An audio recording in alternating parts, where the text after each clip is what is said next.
नाही। आज हा कार्यक्रम सुरेश धसांनी आवर्जून उल्लेख केला। काय उल्लेख केला?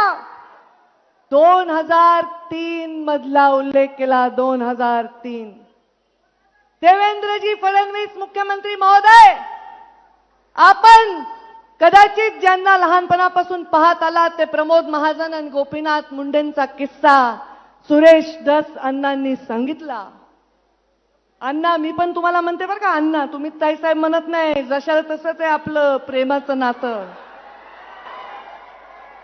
इज्जत आम्ही देतो, पण मला आज आनंद वाटला की त्या 2003 चा उल्लेख झाला।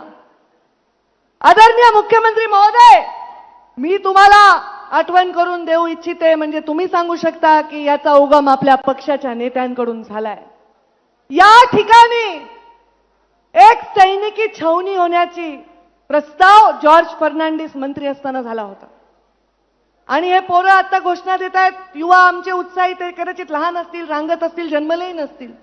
2003 यामध्ये प्रमोद महाजनांना एक पत्र मुंडे साहेबांनी 2003 च्या जानेवारीत दिलं आणि 19 फेब्रुवारी 2003 ला जॉर्ज फर्नांडिसांना पत्र दिलं की हे 40-42 जे गाव आहेत हे माझे गाव आहेत, तिथे राहणारे माणसं माझे जीवाभावाचे, इथे सैनिकी छावण्या करू नका, इथे शेतकरींचा उदरनिर्वाह शेतीवर जातो, या जमिनी बागायती असून इथे पाणी येण्यासाठी इथे एखादी उपसा सिंचन योजना करा। हे 2003 चं त्यांचं पत्र, ज्याचा आवर्जून सुरेश अण्णांनी उल्लेख केला।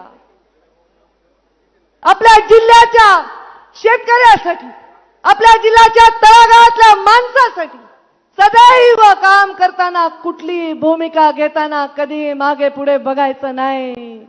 आजच्याही कार्यक्रमात चर्चा होती, पंकजा मुंडे येणार येणार येणार, का नाही येणार बाबा? सुरेशांना, तुम्ही आपल्या जयदत्तचं लग्न केलं तेव्हा मला साडी घेऊन पत्रिका घेऊन आला होतात, तेव्हा मी आले। धाकट्याचं नाव काय? सागरचं करताल, तेव्हा बोलवलं तर येईन बाबा, नाही बोलवलं तर नाही येणार। पण हा